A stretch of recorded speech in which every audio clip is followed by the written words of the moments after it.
माता माँ जिजाऊ गुड़वाड़ी भूषण बहुजन प्रतिपालक छत्रपति शिवाजी महाराज, महात्मा ज्योतिबा फुले, सावित्रीबाई फुले, महामानव आणि विश्वरत्न डॉक्टर आंबेडकर या सर्वांना मी नमन करतो आणि आपल्या समोर दोन शब्द सादर करतो. डॉक्टर बाळासाहेब आंबेडकर वंचित बहुजन आघाडीचे राष्ट्रीय अध्यक्ष, या ठिकाणी जमलेले वंचित बहुजन आघाडीचे उपाध्यक्ष आणि स्टार प्रचारक फारूक अहमद साहब, या जिल्ह्याचे वंचित बहुजन आघाडीचे अध्यक्ष अरविंद निकम जी, नाशिक पूर्व वंचित बहुजन आघाडीचे अध्यक्ष कपिल भाऊ अहिरे साहेब आणि या ठिकाणी जमलेले सर्व वंचित बहुजन आघाडीचे कार्यकर्ते, जोड़ियाचे बंधुओं, भगिनीनों वाली मित्रांनो, मैं कुछ ज्यादा यहाँ पे भाषण करने वाला नहीं हूँ. मैं किसने क्या गलती की वो गलतियों को नहीं बताते हुए मैं आपको पॉजिटिव चीजें बताऊंगा कि आगे हमको क्या करना है. दोस्तों, मैं आपको बताना चाहता हूं कि कांग्रेस ने इस देश से 60 साल से 65 साल तक राज किया, लेकिन उसने सामाजिक, आर्थिक, शैक्षणिक और राजनीतिक क्षेत्र में आपको न्याय देने की कभी कोशिश नहीं की. आपको पता है वंचित का क्या मतलब होता है. इस देश में 80 से 85% आबादी वंचितों की है. दलित, आदिवासी, ओबीसी, अल्पसंख्यक, खेत मजदूर, किसान, गरीब, मजदूर, ये सब वंचित आते हैं. और वंचित इनको इसलिए कहा जाता है कि कुछ कानून ने, सरकार ने इनको अधिकार दिया है, लेकिन उस अधिकार को इनको अभी तक दिया नहीं गया है, या उस अधिकार से उनको वंचित करके रखा गया है. उस अधिकार को दिलाने के लिए, उस न्याय को दिलाने के लिए वंचित बहुजन आघाड़ी आज आपके सामने खड़ी है. और एक उम्मीदवार के नाते मैं आपके सामने खड़ा हूं. दोस्तों, मैं कहना चाहता था कांग्रेस के बारे में, कांग्रेस ने सिर्फ मनुवादियों की चिंता की, कांग्रेस ने सिर्फ पूंजीवादियों को चिंता की. अब आपके सामने 10 साल से मोदी सरकार है.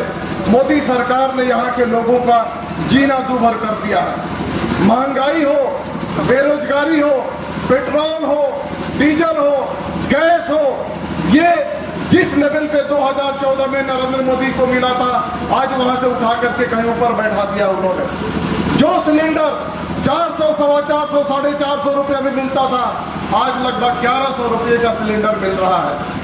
जो डीजल और पेट्रोल 60 रुपये के आसपास मिलते थे, आज 100 रुपये के आसपास पहुंचा दिया गया है. जो रुपए की कीमत डॉलर के मुकाबले 60 रुपये हुआ करती थी 2014 में, आज 80 रुपये के ऊपर $1 की कीमत है.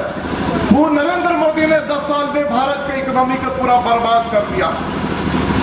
सिर्फ भारत के अर्थव्यवस्था के ऊपर बर्बाद नहीं किया, तो उन्होंने पूरी तरह से सारे जो घटक हैं उनके खिलाफ अन्याय किया है. भारत के मुसलमानों पे क्या जुर्म हुए हैं इसको बताने की जरूरत नहीं है, लेकिन हमारे जो दलित भाई हैं, हमारे आदिवासी भाई हैं, उनके भी रिजर्वेशन को छीनने की कोशिश की जा रही है. उनके भी ऊपर अत्याचार हुआ है. जब लिंचिंग हुआ है तो किसी एक खास समुदाय के नहीं, उस पर घुमंतु जातियों का भी हुआ है, दलितों का भी हुआ है, आदिवासियों का भी हुआ है, और सामान्य जो गोर गरीब हैं, जो शेतकारी हैं, खेत मजदूर हैं, उनके खिलाफ भी लिंचिंग हुआ है. मैं कहना चाहता हूं कि ये सरकार, ये दलित विरोधी है, आदिवासी विरोधी है, ये अल्पसंख्यक विरोधी है, ये शेतकारी विरोधी है, ये मजदूर विरोधी है. आपने देखा होगा कि आज से 3-4 साल पहले जब हमारे किसानों ने आंदोलन किया था दिल्ली की सीमा पर, तो वहां पर आंदोलन करते हुए 700 से ज्यादा किसानों ने अपनी जान दी थी. जो किसान अनाज उपजाता है, देश की पेट भरता है, उस किसान को मिलने के लिए बैरिकेड लगाया जाता है, सरकार से मिलने नहीं दी जाती है. और 700 किसानों की बलि जाने के बावजूद भी न मंत्री मिलता है, न प्रधानमंत्री मिलते हैं. ये देश की विडंबना है.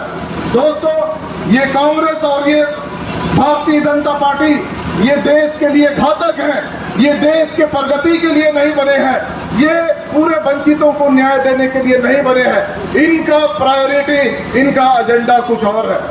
एक आदमी अपने पॉकेट भरना चाहता है तो दूसरा जो पार्टी है वो समाज में पूरा खाई बना करके, तेड़ निर्माण करके, भाई को भाई से लड़ा करके, मुसलमान को हिंदू से लड़ा करके, दलित को आदिवासी से लड़ा करके, एक पड़ोसी को दूसरे पड़ोसी से लड़ा करके देश को बांटना चाहता है। आपने देखा होगा कि महिलाओं पर कितना अत्याचार हुआ। रेवन्ना कर्नाटक का, जिसने 2968 महिलाओं पे अत्याचार किया, उसको देश से भगाने में किन लोगों ने मदद की आपको पता है।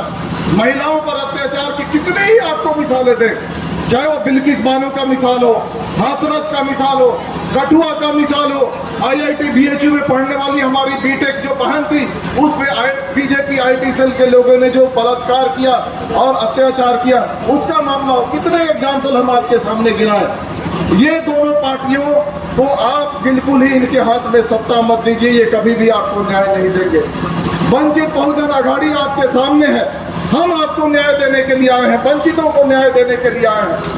आपको मैं बता दूं कि हमारा जो चुनाव चिन्ह मिलने वाला है, हमने लिख करके दिया है। नंबर 1 पे हमने लिखा है कि हमको स्कूल बैग मिलना चाहिए। स्कूल बैग इसलिए कि यहाँ के जो बच्चे हैं, एक भी बच्चा शिक्षा से वंचित नहीं रहे, इसके लिए मैं कोशिश करूंगा।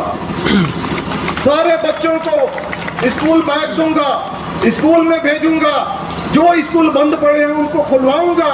जिन स्कूलों का गुणवत्ता दर्जा नीचे है, उस गुणवत्ता को आगे बढ़ाऊंगा। स्कॉलरशिप की व्यवस्था कराऊंगा, आदिवासी स्कूलों को खोलूंगा, और यहाँ का जो लिटरेसी रेट है, साक्षरता जो दर है, केरल में जो साक्षरता दर है, उसको बराबर करने की मैं बिल्कुल कोशिश करूंगा और काम करूंगा। चाहे यहाँ का पानी का प्रश्न हो, सड़क का प्रश्न हो, MIDC में जो रोजगार का प्रश्न हो, नए जो उद्योग धंधे जो नहीं आ रहे उनका प्रश्न हो, इसके लिए मैं काम करूंगा। यहाँ के युवाओं को जो बेरोजगार बैठे हुए हैं, उनको रोजगार कैसे मिले, उसके लिए मैं प्रयत्न करूंगा। MIDC में नए नए उद्योगों को लाने का मैं कोशिश करूंगा। यहाँ के जो इंफ्रास्ट्रक्चर है, उसको विकसित करने की कोशिश करूंगा। हमारे सामने हमारे पुलिस के बंधु है, जितना यहाँ पे स्ट्रेंथ है, क्या उनको उतना उनको घर है क्या? उनको उनके संख्या के अनुसार यहाँ पे घर बने इस जिले में, उसके लिए भी मैं कोशिश करूंगा। मैं DG से मिलूंगा, DG हाउसिंग से मिलूंगा, सरकार से मिलूंगा, और वहां से बजट सैंक्शन करा के आपकी जितनी आबादी है, आपको आबादी के अनुसार आपको घर मिलेंगे।